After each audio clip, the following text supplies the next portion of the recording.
여기 한 중국인 교수와 외국인 학생이 서로를 노려보며 손가락질을 하고 있습니다. 외국인 학생은 중국인 교수를 향해 사진을 들이밀며 그럼 이건 뭐냐며 화를 내고 있는데요. 과연 이곳 강의실에서는 대체 무슨 일이 있었던 것일까요? 안녕하세요. 저는 현재 독일 교통부 공무원을 준비 중인 독일 출신 대학생 마렌이라고 합니다. 빠른 취업을 위해 독일에서의 공무원을 준비 중이던 저는 평소에 저희 중심학과였던 도시공학에 관심이 많았던 터라 자연스럽게 교통부 공무원을 준비하게 되었고, 이제는 제가 다니고 있던 대학교인 브레멘 대학교의 마지막 졸업을 앞두고 있는데요. 그런데 얼마 전 저는 마지막 졸업과제였던 각 나라의 도로교통 기술력과 도시공학에 대한 과제를 준비하던 중 굉장히 이상한 교수님을 만나게 되었습니다. 유럽권의 나라는 물론 동아시아 지역의 도로교통 통제력과 기술력에 대한 과제를 준비하던 저는 평소 잘 모르고 있었던 한국에 대한 도로교통 기술력과 인프라를 조사하던 중 한국의 높은 선진교통 기술력에 깜짝 놀라고 말았는데요. 한국은 다른 나라들과는 다르게 대부분의 도로교통 기술력이 무인으로 진행되는 것은 물론 굉장히 부유한 나라인지 중심 도시를 벗어난 외곽 지역의 도로교통 기술력에서도 다른 나라들에서는 볼 수 없었던 대기시간 표시 신호등과 장애인을 위한 교통통제 시스템이 너무나 평범하게 운영되고 있었기 때문입니다. 결국 저는 자연스럽게 한국의 높은 도로통제 기술력과 도시 인프라에 빠져들 수밖에 없었고, 졸업과제 또한 한국을 중심국가로 선정해 마지막 과제를 준비하게 되었는데요. 그런데 마지막 졸업과제 발표날 강의실에 들어간 저는 굉장히 의아할 수밖에 없었습니다. 그곳에는 지금까지 단 한 번도 보지 못했던 중국인 교수님과 저희 전공학과 교수님이 함께 학생들의 졸업과제 채점을 준비하고 있었기 때문인데요. 졸업과제 발표 세 번째 순서였던 저는 제 순서가 되자마자 한국에 대한 자료조사 화면과 대본을 읽으며 발표를 진행했는데, 이상하게도 저희 발표가 진행되어 가면 갈수록 중국인 교수님은 다소 언짢은 표정을 짓기 시작했습니다. 저는 현재 독일은 물론 다른 유럽권의 나라들도 한국의 도로교통 기술력과 도시 인프라를 따라가야 한다고 생각합니다. 특히나 현재 한국은 부유한 도시 경제력을 바탕으로 도로교통 통제와 기술력에서 완벽한 사용자 편의 구성 시스템을 마친 상태였는데요. 이는 다른 동아시아 지역권의 나라인 중국이나 일본과는 완전히 차원이 다른 수준이었습니다. 심지어 현재 중국은 한국과 다르게 도보통행과 도로에서 신호등이 절대적으로 부족한 나라 중 하나이고, 이는 매우 큰 교통사고 피해를 발생시키고 있는데요. 하지만 한국은 전혀 달랐습니다. 그들은 최근 횡단보도에 대기시간이 표시되는 사용자 편의 도로교통 기술력은 물론 색약 대상자와 일부 장애인까지 케어하는 새로운 형식의 신호등 시스템을 도입했기 때문입니다. 그리고 우리는 이러한 모습들을 통해 한국이 새로운 선진국의 형태를 제시하고 있다는 것을 알 수 있죠. 단순히 돈이 많다고 부유한 것이 아닌 그들은 높은 시민의식을 바탕으로 하는 오로지 국민을 위한 도로교통 기술력을 이루어내고 있었기 때문입니다. 믿어지십니까? 중심 도시의 횡단보도와 신호등 시스템은 물론 이와 멀리 떨어진 외곽 지역에서마저도 안전한 보행통제 시스템인 최첨단 신호등을 볼 수 있다는 사실을 말이죠. 사실 한국인들에게는 너무나 평범한 일상이기에 이것이 얼마나 놀라운 기술력과 도시 인프라 시스템인지 모를 수 있습니다. 하지만 이를 극명하게 확인할 수 있는 한국과 반대의 국가 중국을 한번 살펴볼까요? 안타깝지만 현재 중국은 국가 영토의 절대적인 크기만 클 뿐, 이에 맞춘 도로교통 기술력과 도시 인프라 시스템은 전혀 발전하지 못했습니다. 그들의 중심 수도인 베이징에서도 완전한 중심구역에서만 단순한 도로 통제 시스템인 신호등을 확인할 수 있고, 심지어 지금 중국은 이마저도 전기 공급이 제대로 이루어지지 못해 보행자들에게 위험을 초래하는 도로교통 상황을 만들어내고 있죠. 하지만 일부 학생들은 질문할 것입니다. 중국이 어느 정도 부유한 나라이면서도 선진국이 아니었는지 말이죠. 물론 중국은 과거 선진국이었던 순간이 있었습니다. 특히나 그들의 유일한 장점이었던 인구수를 바탕으로 그들은 노동집약체의 절대적 기술력인 1차 노동을 통해 경제적 기운을 창출시켰죠. 그리고 바로 이때 한국은 굉장히 가난한 시절을 보내고 있었습니다. 하지만 지금 상황은 완전히 반대가 되고 말았죠. 제가 오늘의 졸업과제 주제인 도시 인프라 기술, 그 중에서도 도로교통 통제의 최선진국의 나라로 한국을 선정한 이유가 바로 이것 때문입니다. 한국은 전 세계에서 가장 짧은 시간에 선진국으로 도약한 나라이고, 바로 그 순간 중국은 가장 짧은 시간에 후진국으로 추락해버린 나라죠. 그리고 우리는 이러한 모습들을 오늘의 강의 주제인 도로교통 시스템에서 완벽하게 확인할 수 있습니다. 심지어 그 나라의 보행교통 시스템은 그 나라의 도시 인프라 수준을 보여준다고 할 수 있을 정도로 굉장히 중요한 요소인데요.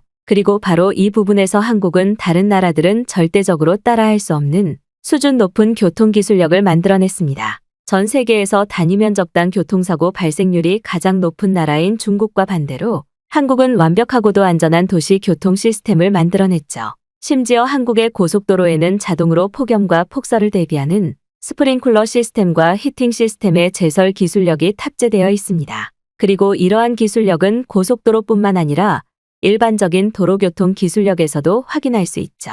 아마 많은 외국인 학생들이 믿기 어렵다고 생각합니다. 그 어떤 나라에서도 이러한 기술력을 가진 나라는 없으니까요. 하지만 한국의 놀라움은 여기서 끝나지 않습니다. 한국이 진정한 선진국인 이유는 바로 이러한 도로교통 시스템을 잘 따르면서도 시스템 자체가 필요 없는 놀라운 시민의식을 가지고 있기 때문이죠. 일반적으로 독일을 포함한 유럽권의 나라 그리고 중국에서는 도로에 횡단보도가 있더라도 이러한 시스템을 전혀 따르지 않습니다. 그리고 중국의 도시 인프라가 발전하지 못한 이유로 평소 신호등과 횡단보도 시스템을 거의 접하지 못하고 이는 너무나 자연스럽게 차도를 마음대로 넘나드는 후진국다운 시민의식을 보여주고 있죠. 하지만 한국인들은 이러한 시스템을 굉장히 잘 따르고 있고 도로에 차가 지나다니지 않더라도 완벽히 신호 시스템을 지키고 있습니다.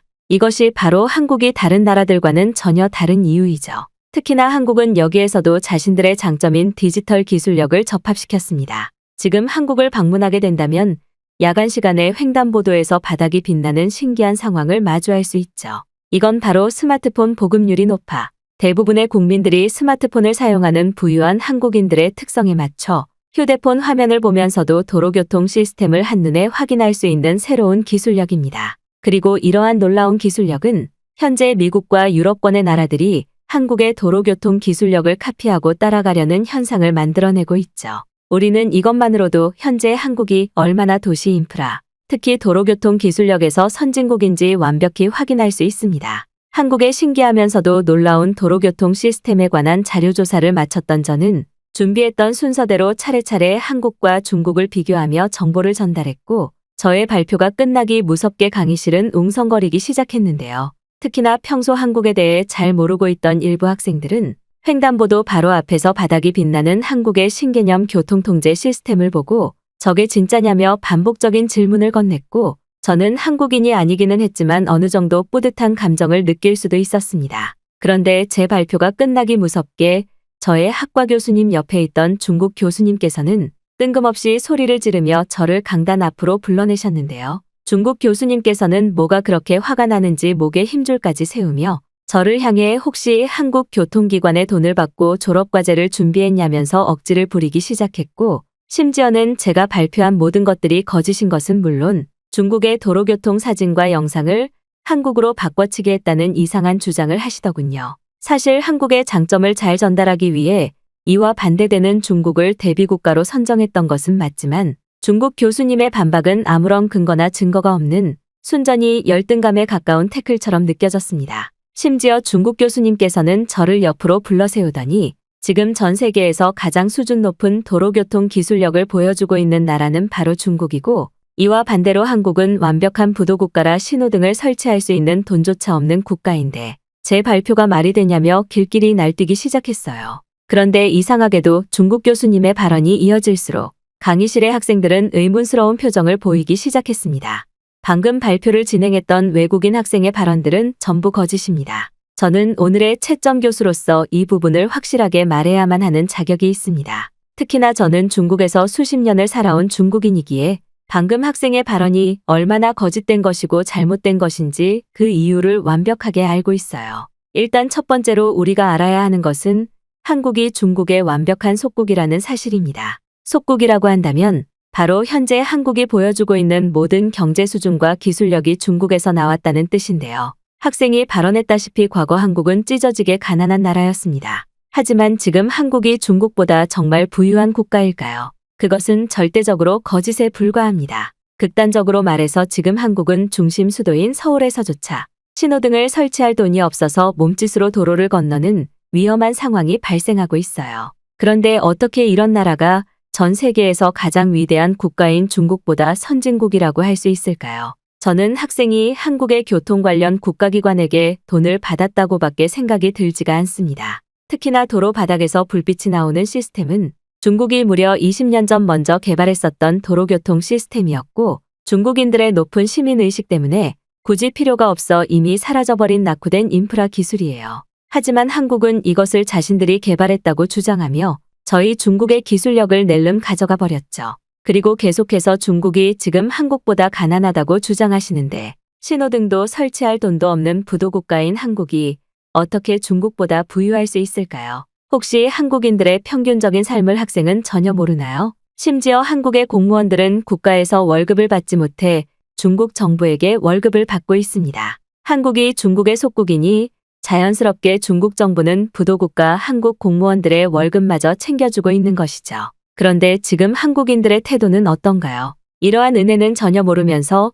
오히려 한국인들은 중국인들을 혐오하고 극단적인 국가 정세를 만들어내고 있습니다. 제가 오늘의 채점 교수로 온 것도 이와 큰 관련이 있습니다. 최근 외국의 대학교에서는 한국을 극단적으로 올려치기 하며 그들의 생활 방식이나 인프라 시스템을 따라해야 된다는 이상한 분위기가 형성되고 있어요. 진정으로 따라야 하는 나라는 바로 중국인데 방금 앞에 학생처럼 한국 정부에게 돈을 받고 거짓 발표를 진행하는 상황 때문인지 많은 외국인 학생들이 한국이 부도국가라는 사실을 전혀 모르고 있습니다. 지금 한국은 신호등도 없어서 매일매일 도로에서 사고가 나는 나라인데 이를 전혀 모르고 있다는 사실이죠. 그리고 이러한 상황은 자연스럽게 한국의 대중교통 시스템에서마저 나타나고 있습니다. 지금 한국으로 한번 가보세요. 지하철을 운행할 돈이 없어서 한국인들은 지하도를 걸어서 도시를 이동하는 신기한 상황이 나타나고 있습니다. 마치 지하도를 돌아다니는 쥐와 똑같은 모습이죠. 하지만 한국을 조작된 사진과 영상으로만 보던 외국인 학생들은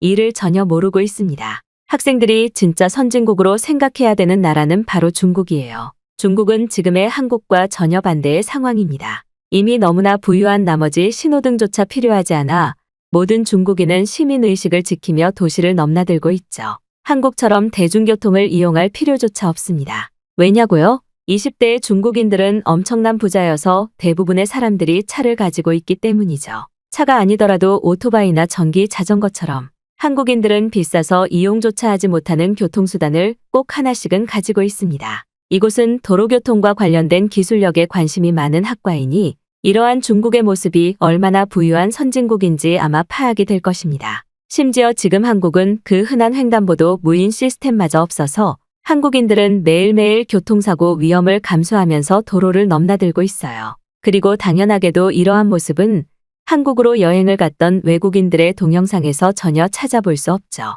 당연하게도 이들 모두 앞에 학생처럼 한국 정부에게 돈을 받고 가짜 광고 영상을 찍은 것뿐입니다. 제가 중국인이라서가 아니라 저는 지금 한국의 숨겨진 실체에 대해 거짓 없이 말하고 있을 뿐입니다. 그리고 저는 오늘의 과제 채점 교수이니 한국에 관련하여 발표를 진행한 학생에게는 최저 점수를 주도록 하겠습니다. 그 어떠한 경우에서라도 거짓 정보는 절대 금지해야 되며 누가 봐도 가난한 부도국가인 한국의 실체를 숨기기 위해 위대한 나라 중국을 비교시켰다는 것은 선진국 중국 시민으로서 용서할 수가 없기 때문입니다. 중국 교수님께서는 제 얼굴에 침까지 튀기며 길길이 날뛰었고 저는 교수님의 발언이 끝나기 무섭게 머리끝까지 화가 나기 시작했습니다. 열심히 준비한 과제를 최저 점수로 채점한 것도 물론 화가 나기도 했지만 더욱 참을 수 없었던 것은 바로 계속해서 한국은 중국보다 가난한 나라라는 프레임을 구성하며 선동을 하는 모습을 보였기 때문이죠. 특히나 한국은 지하철을 운영할 돈마저 없어 지하도를 걸어 다닌다는 교수님의 주장은 정말 저러한 주장을 믿는 사람이 있을까 싶을 정도로 증거 없는 무지성에 가까운 주장이었고 신호등마저 없다는 또 다른 주장은 들을 가치마저 없었기 때문입니다. 이러한 중국 교수님의 주장은 한국을 단 한 번이라도 방문해 본 사람이거나 설령 한국을 방문해 보지 않았더라도 한국에 대해 어느 정도 지식이 있는 사람이라면 완벽한 거짓말이라는 사실을 누가 봐도 바로 파악할 수 있을 정도였죠. 심지어 제가 다니고 있던 브레멘 대학교에서는 한국의 대학교와 유학연계를 진행해 한국의 수준 높은 대학 기숙사마저 무료로 제공하는 프로그램마저 운영되고 있어서 한국을 알고 있는 학생들이 꽤나 많았기에 저는 중국 교수의 태도를 더더욱 이해할 수가 없었습니다. 그리고 역시나 중국 교수님의 발언이 끝나기 무섭게 강의실에서는 야유 소리가 들려오기 시작했는데요. 강의실의 학생들은 저를 감싸주며 세상에 그 어떤 나라가 지하철이 다니는 지하도를 걸어 다니냐며 코웃음을 쳤고,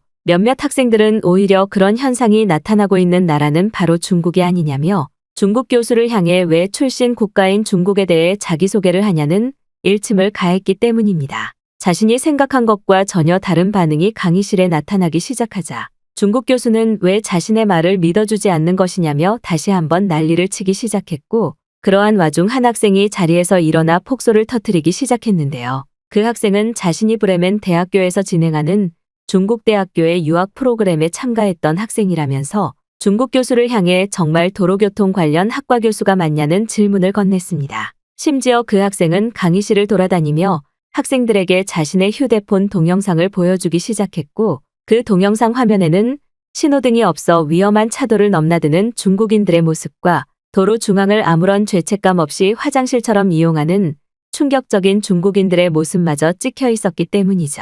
그리고 역시나 중국 교수는 도로를 화장실처럼 사용하는 중국인의 모습을 보자마자 입을 꼭 닫고는 식은땀을 흘리기 시작했습니다. 지금 보고 있는 화면은 제가 중국의 유학 프로그램에 참가했을 때 찍은 영상과 사진들입니다. 중국 교수님께서는 대체 어떠한 기준으로 한국이 가난한 나라라고 주장하셨는지 모르겠지만 한국인들은 그 어떤 경우라도 도로 중앙을 화장실처럼 이용하지는 않습니다. 이미 이것만으로도 누가 후진국인지 확인할 수 있지 않을까요? 과거에는 경제력 수준으로 선진국과 후진국을 구분했지만 대부분의 나라에서 평준화가 이루어진 지금에서는 시민의식 수준으로 선진국을 구분하고 있습니다. 그리고 이러한 부분에서 한국과 한국인들은 독보적인 모습을 보여주고 있죠. 심지어 경제력으로 비교하더라도 한국인들은 중국인들보다 훨씬 부유한 삶을 살아가고 있습니다. 그런데 왜 중국 교수님께서는 공정한 채점을 해야 하는 채점 교수이면서 한국을 극단적으로 깎아내리는 정보만을 전달하시는 걸까요? 저는 한국과 중국을 모두 경험한 유일한 학생일 것입니다. 심지어 지금 한국의 횡단보도에서는 대기시간이 표시되는 편리한 시스템은 물론 외국인 관광객을 위한 AI 길 안내 시스템이 설치되어 있습니다. 믿어지시나요? 신호를 기다리면서 전봇대에 외국인들이 길을 물어보면 이를 자동으로 번역해 길을 안내해주는 로봇과도 같은 시스템이 한국의 길거리 곳곳에 설치되어 있다는 사실을 말이죠. 그리고 이러한 모습이야말로 지금 한국이 얼마나 공공기술적으로 발전한 선진국이면서 외국인 관광객들이 많이 찾아오는 인기국가인지 여실히 보여주는 증거라고 할 수 있습니다. 중국 교수님이 직접 말씀을 해보세요. 중국에는 이런 시스템이 전혀 없지 않나요? 심지어 한국의 인천공항에는 무려 10년 전부터 있던 기술력이지만 지금 중국의 공항은 아직도 이러한 로봇을 이용한 길 안내 시스템이 전혀 없습니다. 그리고 한 가지 더 말씀을 드리자면 시민의식에 관한 부분입니다. 제가 보여드린 사진과 영상은 중국의 중심 수도이자 거대한 도시 규모를 가진 베이징의 모습입니다. 그런데 놀랍게도 중국인들은 도로와 길거리를 화장실처럼 이용하며 아무런 시민의식에 거리낌 없는 죄책감마저 느끼지 않는 모습을 보여주고 있죠. 저는 정말 선진국이라면 이런 모습이 절대 나타나지 않는다고 생각합니다. 나라가 부유해지면 사람들의 시민의식은 어느 정도 상승하지만 그 어떤 나라에서도 중국처럼 시민의식 자체가 전혀 없는 황당한 모습을 보이지는 않습니다. 그리고 이러한 중국인들의 길거리 화장실 현상이 나타나는 이유에는 국가 자체가 너무나 가난해 공중화장실을 지을 여유조차 없는 이유가 특징적인 이유라고 할 수 있죠. 그렇다면 진정으로 가난한 나라는 바로 중국이 아닐까요? 아시다시피 지금 한국은 공중화장실과 관련해 세계적인 권위를 가지고 있는 국가이기 때문입니다. 이것마저 제가 한국 정부에게 돈을 받고 거짓으로 주장하는 것이라면 지금 바로 한국인 학생들을 이곳 강의실에 불러보세요. 지금 강의실에 한국인 학생이 단 한 명도 없는 이유도 중국 교수님이 한국인 학생들의 과제 제출을 막았기 때문 아닙니까? 자신의 발언들이 전부 거짓으로 밝혀질까 두려워 한국인 학생들의 참석 자체를 막았다는 말이죠. 여기 과제 제출을 위해 준비하고 있는 다른 학생들도 과제 제출을 멈춰주시기 바랍니다. 오늘의 채점 교수인 중국 교수님께서는 한국을 주제로 하는 모든 학생들에게 최저 점수를 줄 것이고 이는 한국에 대한 열등감에서 시작된 중국인들의 태도를 그대로 보이고 있기 때문입니다. 추가로 저 중국 교수의 발언을 절대 믿지 마시기 바랍니다. 오히려 저 중국 교수가 주장하고 있는 발언들에서 중국과 한국을 바꿔서 이해한다면 올바른 정보가 될 것입니다. 진짜 돈이 없어서 길거리에 신호등도 없고 위험하게 도로를 넘나드는 사람들은 바로 중국인이기 때문입니다. 중국으로 유학 프로그램을 떠났었던 그 학생은 얼굴까지 붉어지며 열변을 토해냈고 학생의 발언이 끝나자마자 중국 교수님은 그저 고개를 숙이고만 있었는데요. 하지만 제가 더욱 의아하게 생각했던 것은 바로 중국 교수 옆에 있던 저희 전공학과 교수님의 모습이었습니다. 교수님은 굉장히 당황한 듯 오히려 중국 교수의 기분을 체크하며 마치 준비된 상황대로 흘러가지 않아 당황한 모습만을 보이고 있었기 때문이죠. 그리고 저는 바로 그 순간 중국 교수가 한국에 대한 거짓 선동을 하기 위해 저희 학과 교수님을 무엇으로든 매수했다는 사실을 알아차릴 수 있었습니다. 확실하지는 않지만 지금까지 단 한 번도 중국 교수를 볼 수 없었던 점은 물론 중국 교수가 한국에 대해 거짓 발언을 하는 동안에도 저희 교수님은 그를 막아서는 모습을 전혀 보이지 않았기 때문이죠.